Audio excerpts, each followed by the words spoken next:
Hello everyone, and welcome to The Darkest Hour. I'm your host, Amanda Jane.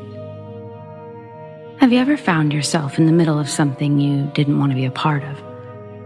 Maybe it's agreeing to go to a party, only to get there and realize it's the last place you wanted to be.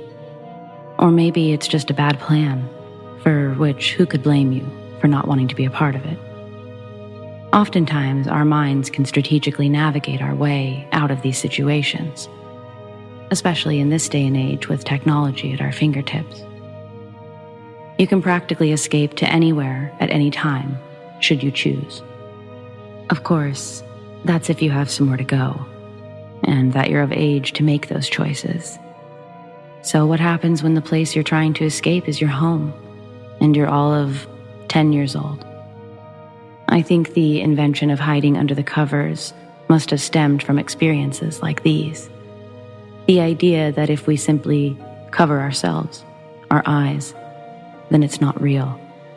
Or perhaps it's the closest thing to an escape. Tonight, we hear the experiences of others, some who were desperate for some sort of escape, and others who simply chose to embrace what they were experiencing, both equally as chilling. So, let's get started, shall we?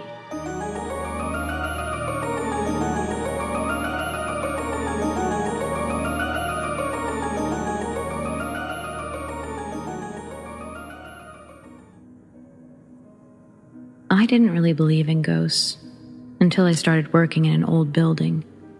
It was built in the early 1900s and designed to be an assisted living facility. Of course, people died there back then, and then the business shut down. The property was bought, and years later, another assisted living facility occupied the building, this time for the developmentally disabled. Some of the patients had their own studio apartments, and others lived in a more closely monitored hall upstairs. Keep in mind that I didn't know a lot of these haunting details until after the first few incidents, and I started asking questions. A colleague of mine, a nurse, had worked at the second business and knew the patients. She would eventually fill me in on who she thought this spirit and the others were.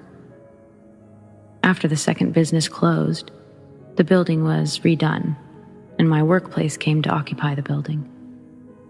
I won't say much about the business except that it was a medical setting that involves a lot of physical and emotional pain, so the living people's energy in this place was nuts, regardless of any spirit activity.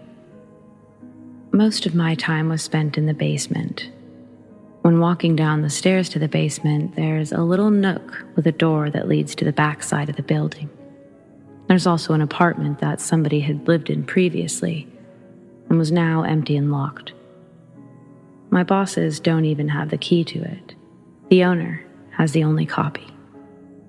But for whatever reason, that little nook seemed occupied to me. I could clearly see that nobody was there, but there was an energy. Someone was standing there, and the only way I could describe the feeling was pure dread. I was so afraid, and I didn't know why. I eventually came to understand I was feeling the spirit's emotions. They were scared and sharing that experience with me. I would hear footsteps behind me, up and down the stairs, but never felt threatened. One day I was in the laundry room, and the door leading out to the nook was cracked. This door never moves on its own, but that day it was pushing against the door jamb like it was trying to close. I usually kept the door shut due to the feeling in the hallway, and it seemed to help. I made the mistake of engaging with it. Up until this point, I knew that spirits existed, but I'd never had one touch me. I said, "Oh, are you trying to close the door for me? Thank you." And I just got drained. My breath got heavy. My mouth was dry. He took my energy, and I was baffled. I had never felt anything like it. Then he used my energy to let me know he really was there. When I walked up the stairs, the footsteps were unmistakable this time. This wasn't a creak. They were stomps. He followed me upstairs, down the hall, and into the linen closet. The linen closet door is one that's made to swing shut automatically. When I went in, it stayed open. I was putting away laundry and hadn't noticed. The nurse I previously mentioned came from down the hall because she felt the energy shift.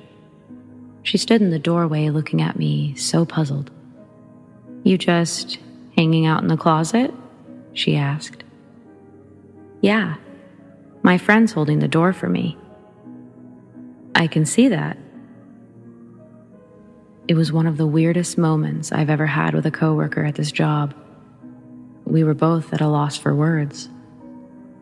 Since that day, the door will not shut on its own. The nurse later on told me about a man who lived downstairs, who was disabled and often tried to run away. He was scared most of his life. She previously worked at the retirement home and knew him when he was alive. That incident seemed to trigger something, because the back door that's usually locked will randomly open when there's nobody in the basement but me. Once when I closed the door, it felt like someone was pulling from the other side. And when I finished closing the door, I felt burning on my arm. I took my jacket off and there were 4 scratch marks down my arm, through my jacket. I guess he didn't like me touching the door. Finally, one day I took a video of the door for my best friend and was telling her the story of the spirit. I pointed the camera to the apartment that was his apartment that's always locked, the only key 6 hours away. I turned the knob and it was unlocked. I stuck my phone in there for a moment and got such a horrible feeling in my stomach that I had to close it back up. I still have the video if anyone's interested. My coworkers and I have come up with no plausible solutions besides the obvious. Since that experience, I've quit for other reasons, but I wanted to stay and maybe help him. I don't want him to be trapped or scared. He should be able to move on if he's in pain.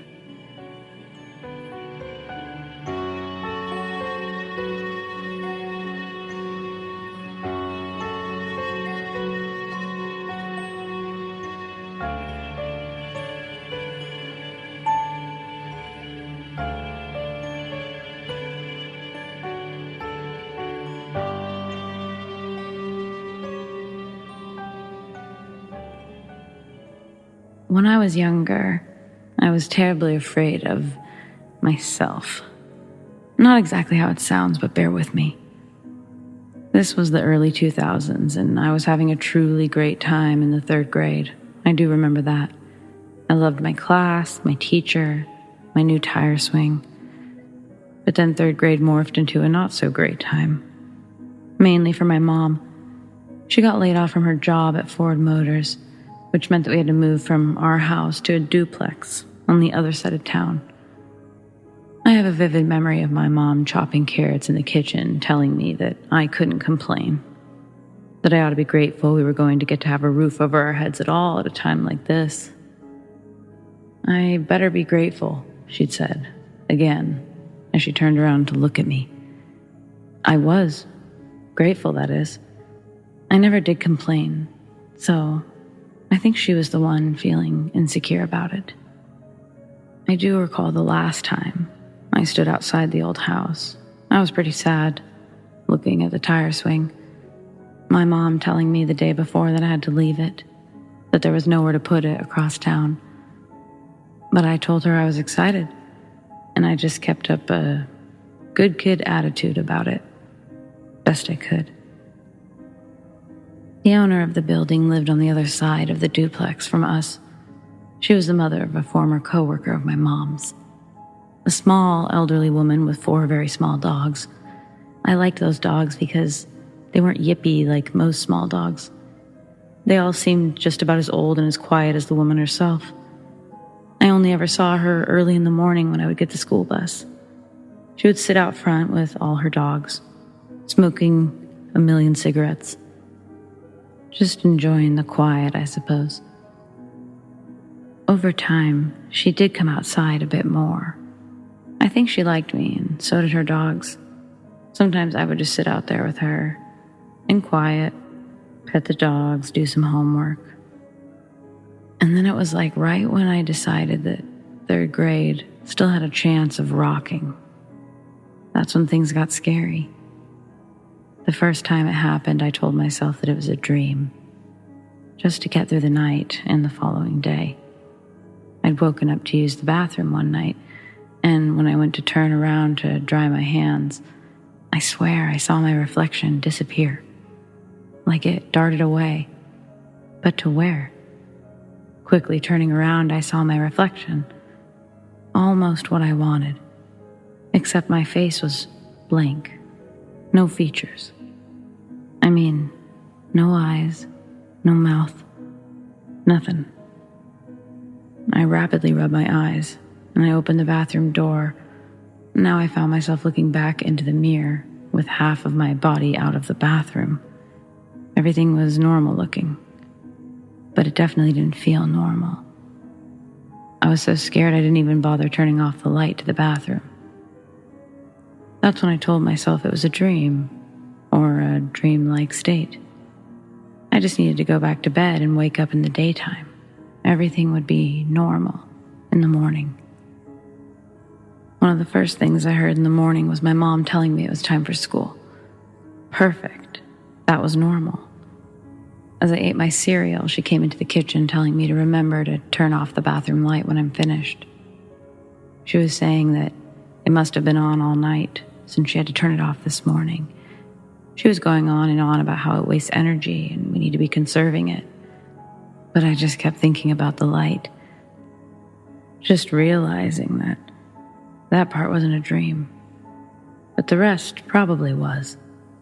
My kid brain let me forget about the event long enough to get comfortable again, until one day I was in the living room, standing, watching TV. The sun was coming through the side window, creating a shadow of me in the living room. I was wiggling around as kids do, and then I would stand still for a moment, enthralled by my TV show, repeating this series of motions for a while when I noticed something strange. As I stood still, my shadow moved. I tried to catch it moving, but whenever I would turn to look, it would just be my shadow. I got bored of trying to catch it, and I kept to my show. And suddenly, I felt a small gust of wind behind my ear, like somebody had blown on it. Jolting around, I saw nothing. But more so, I saw that my shadow wasn't moving at all.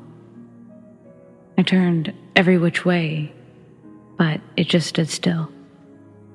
My gaze started to move in a panic, first to the window and then to my shadow and then all over the place.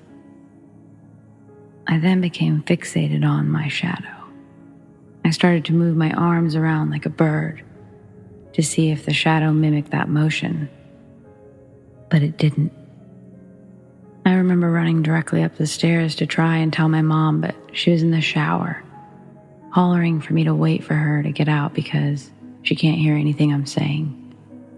So I just sat there in her room, on her bed, buried under her covers, trying to wrap my brain around what it was I just saw. By the time I explained it to my mom, it all felt like some sort of dream, and she wasn't convinced either. But this kept happening. My shadow would continuously taunt me, usually just quick enough to make me doubt myself, but plenty of times it was undeniable. There was one night I was grabbing a towel from the closet and heading into the bathroom for a shower. My room was closest to the stairs, situated between a closet and the bathroom. As I passed my room, I noticed that I'd seen something. So I stepped back. Looking inside my room, I could see what looked like my shadow. It was my shape. It was where my shadow should be, but it was moving and I wasn't. It was doing different things than I was. As I continued to look on, my fear only grew as it became obvious that the movements were all wrong. The legs slowly started bending in a way that formed a human W. It was truly disturbing to watch, but I couldn't look away. Then, the shadow started to move towards me. The closer it got, the blurrier my vision, until I realized I wasn't having vision problems. I was seeing something terrifying. I was seeing exactly what I'd seen before in my reflection. It was me, but no features. And it was no longer in a mirror. Instead, almost within an arm's reach. But everything in me said to move, now. And so I did, not allowing myself to interact any further with this thing. I slammed the bathroom door shut and immediately regretted my choice of rooms. But at this point, I was running out of options. It was like no room was safe in this place. I turned the shower on and I just sat there for a while, not looking in the mirror and waiting for it to fog up before I got into the shower. It wasn't a long shower, and I told my mom I was sleeping in her room, and that was that. She entertained me for a few nights, and for whatever reason, I had no issues in that room. We lived in this place for almost a year, so like 9 months. The entire 3rd grade, I know that much. Naturally, I had to stop sleeping in my mom's room, per her orders, and I found myself bouncing between my room and the living room, having more luck in the living room, but being more comfortable in my bed. I'll never forget one morning after a hard night. The old lady was out with her dogs, per usual. We exchanged the normal wave and kept on to the bus. This is normally where our interaction ends, but this morning was different.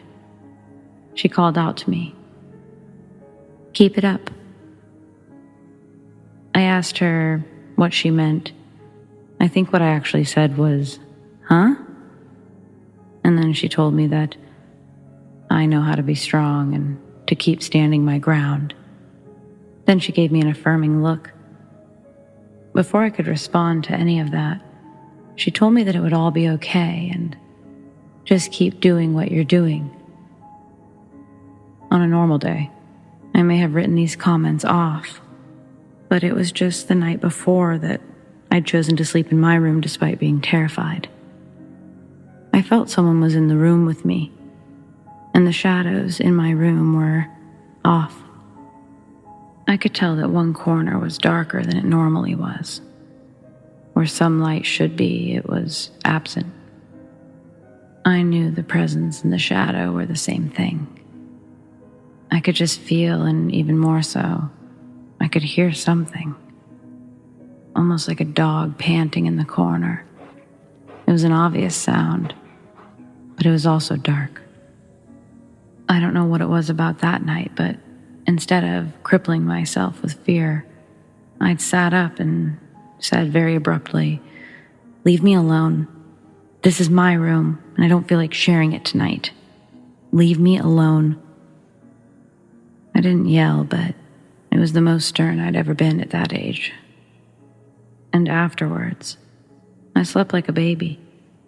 In fact, I don't actually recall any other events until the day we were moving, when I saw what looked like a full-blown shadow standing in the front window. So that day, after the woman said that to me, I just looked at her confused, and then, as I recapped my night in my head, I put it together and I smiled at her, just before turning to walk onto the bus.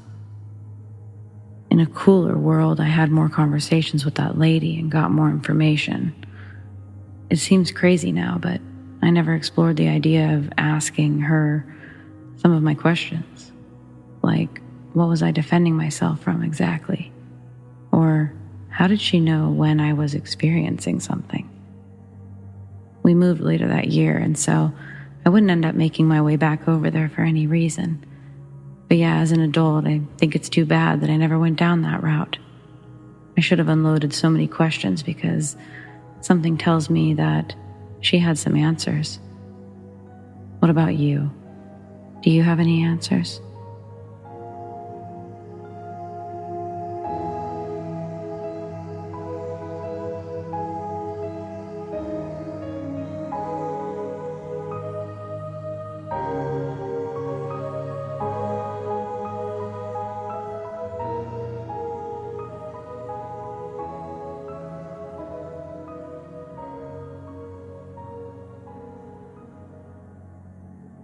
If my memory is still working, I was 10 years old, and I had a strong fever that corrupted my body, and I became very ill. When I get sick, I don't like sleeping on my bed. I usually sleep on the floor. I get all my sheets and my pillows and relax there. One day, my parents came in to check on me to see if I was doing good or not. Suddenly, a tall man wearing pure dark clothing, covering his entire body, was walking slowly in the hallway. My bedroom door was open. I couldn't see his hands, feet, or face, but he looked old by the way of his back and his walk. To me, back then, he was very scary. He didn't make a single noise, nor was I able to hear his footsteps. Our house was quiet, and it was clear to see everything. He almost looked like he was floating above the ground, but walking at the same time. I was totally shocked. He walked all the way to my parents' room at the end of the hallway. The moment he was in front of my parents' door, I told my parents, who were next to me because they were looking down at me, I told them to turn around and look at the strange man entering their room. As they turned their heads, they saw absolutely nothing. My dad told me, "Relax. It's just the fever. Makes you hallucinate and see things that aren't real."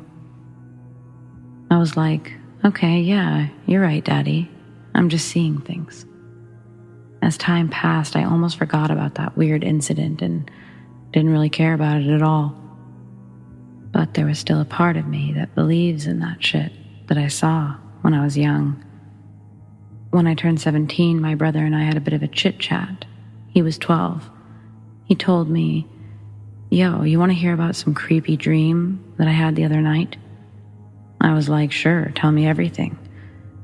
He told me that when he was dreaming the other night, an odd woman was talking to him. And suddenly she told him, like 6 times, not to turn around in real life. But, my brother is stubborn as fuck and does not listen to anybody and decides to turn around. Because we slept in the same room, he was facing the opposite end of where I was sleeping. When he turned, he saw the exact same man, pure black dark clothing, covering his whole body, standing on my chest. Yes, standing, like, what the actual fuck? As soon as he saw him, he turned his head away and closed his eyes, and then the strange man disappeared. When he told me this, my heart dropped. I had a bad feeling about this sick-ass ghost. Like, what was he planning to do? I told my brother that ghost that he saw, I saw it 7 years ago. He was totally shocked. Usually ghosts tend to do fucked up things like breaking dishes or making loud noises, but this ghost didn't do a single weird-ass activity. From that day, I never saw him again. I am 19 years old now, and if he were to come again, I would kick his old ass. What are your thoughts about this?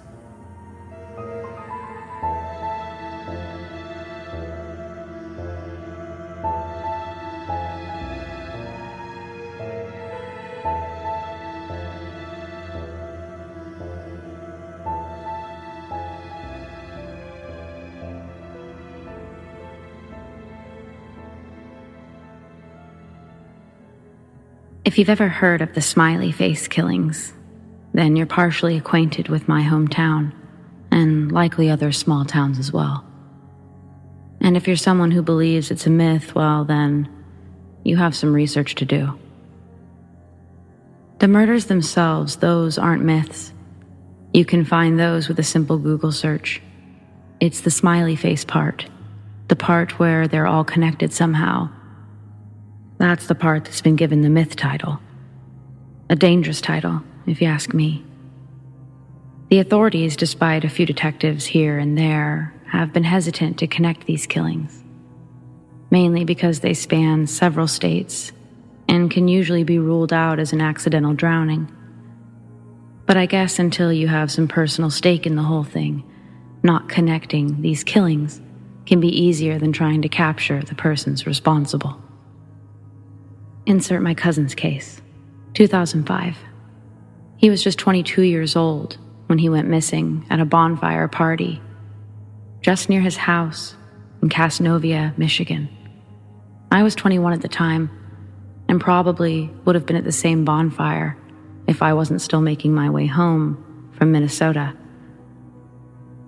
It was the afternoon of June 12th when I got a call from my mom telling me not to panic, but that I should get home as soon as possible, that the whole family was looking for my cousin. I spent the next 3 hours of my drive doing the opposite of what my mom told me. I panicked. My cousin wasn't the type to make people worry. He wasn't the type to wander off either. He simply was not the guy that stayed quiet for any amount of time. The fact that his mother, my aunt, and my mom were so worried wasn't a great sign. My cousin lived at home with his mom, and with that came some pretty straightforward rules. The most important being that you're always home before the sun comes up. The strangest thing I learned once I arrived was that the bonfire had actually only been a mile down from my cousin's house, meaning he was just steps away from his own home when he went missing. All of his friends and all of the people at the bonfire fully cooperated with the police and our family. They seemed genuinely concerned, and they seemed to be as perplexed as the rest of us as to where my cousin could be. The moment I got out of my car and into the arms of my family, I could feel the despair in their hugs, and I could hear it in their words. But if I'm being honest with myself, I just didn't believe my cousin was dead. At this point, he was just missing. But before we knew it, almost 3 weeks had gone by. The first and only lead had come from my cousin's friends. One of them had answered his call early in the morning that he'd gone missing. They said they asked my cousin where he was, and he said, "I'm in a field." But that was it. The call dropped before she could get more. And when she tried to call him back, my cousin didn't answer. It was assumed by the police that his phone probably died. So for that whole 3-week period that followed, we were deep in search parties, rescue missions, the message boards, and we were searching every field in existence, all with no luck. Still, I didn't feel like my cousin was dead at this point. Call it intuition, wishful thinking, what have you. But I can almost pinpoint the moment I believe he did pass. I think it was the day before his body was found. I was standing on the beach where my cousin's bonfire had been just weeks before. I'd felt compelled to walk out there. It felt like somehow it was the closest I could get to him and his last moves before he'd gone missing. But as I stood there, waiting for some answer to smack me in the face, I was instead met with the largest pit in my stomach that I'd ever felt.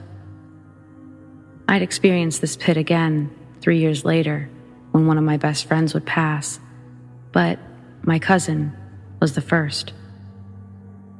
Suddenly I was bawling, I mean full hysterics, and I dropped to my knees. It truly didn't feel like I was in control of my body. I found myself practically rolling around on the beach trying to console myself.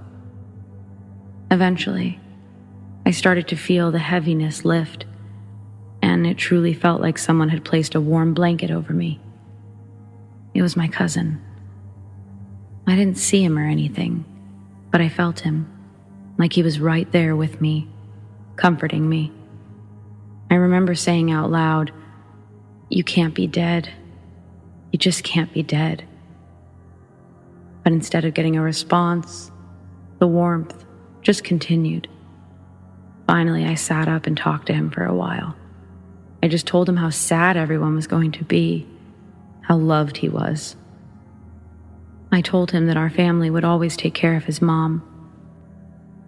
And then I just sat out there, watching the sunset, eventually going inside and keeping my experience to myself. It wasn't like I was unsure of what I experienced, more like I didn't want to upset the family anymore. I knew that there could be a time to tell them of my experience, but that it wasn't now. And so for almost 2 days following that experience, I kept on searching. I kept on with the hope and the belief that we were going to find him. I wish I was wrong, or rather I wish that we could have found him alive. They always say that families deserve closure, but I think a lot of people know by now that closure isn't tangible. It's not a reality for people who experience this type of loss. You never get to fill that hole ever again. It was made for someone who just simply cannot occupy it regularly. And that's what you're reminded of, with or without closure. It was 22 days after he initially went missing before they found my cousin's body. And where? In a lake that we had searched several times before. Even more, he was sitting up in the water, head and shoulders not even submerged, and his body, it had not gone through the expected stages of decomposition, not for someone who may have passed away 22 days ago. According to the coroner, he'd likely only been dead for a few days. Cause of death? Undetermined drowning. This is where that whole closure thing comes into play. Our family knows this wasn't a drowning. My cousin was a great swimmer, and he'd spent his summers in high school as a lifeguard at the community center. And yes, lakes are different, and as are oceans and rivers, but none of them have the ability to remove my cousin from one location and put him into one of those bodies of water. But would a different cause of death change our lives significantly? No, we were never getting him back. So what about the smiley face killers or killings? How does it apply here? Well, in my cousin's case, the last place anyone saw him was going to the restrooms near the bonfire area. It's walking distance, but not right next to, a little less than a quarter mile. Then, the various phone calls from his phone that morning, that put him in a totally different area to where his phone pings on multiple towers. Then weeks later, he's found in the same location that we've searched so many times. But this time, the location has decor. There was a smiley face painted on a large tree closest to my cousin's body. Though the new decor didn't seem significant at the time, it seemed odd, and my family notated the oddness. But what did it mean? Over the years, I've done a lot of research, and though the police are not willing to reopen my cousin's investigation, I'm a firm believer that my cousin was taken against his own will. Maybe it was because he was slightly inebriated, and it wouldn't have been the hardest to catch him off guard or sneak up on him. I think he was then held against his will, and eventually murdered. I believe that his case is linked to the smiley face killings. However, through my research, I have also come to believe that this isn't the work of one person or group, that it could be many persons. What I do know, they're real. The murders, the smiley faces, and the fact that they are all essentially unsolved. meaning whoever committed these crimes, well, they're likely still out there. I kept my assumptions under wraps for a long time, as to not hurt my family further.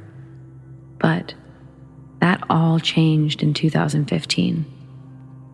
On the 10-year anniversary of my cousin's death, I was taking my girls to visit his gravestone. I noticed something from afar. It looked like a picture or something was placed on the gravestone. As we got closer, it was my youngest daughter who spoke first, saying, "Mommy, look, a smiley face." Sure enough, someone had placed a smiley face sticker over the O in his name. Call it coincidence, but for me, that sticker meant war. For the last 5 to 6 years, I've deep dived into these cases, the smiley face killings. I have spent hours that equate to days, that equate to years of my life, trying to figure out more about my cousin's case, and all of these cases. Someday soon, I hope to release some pretty compelling connections in these cases. But for now, I wanted to share my personal experience. Who knows, maybe someone out there has information, and maybe your show helps me get it. And if someone out there that's listening had something to do with any of these murders, know this: I am coming for you.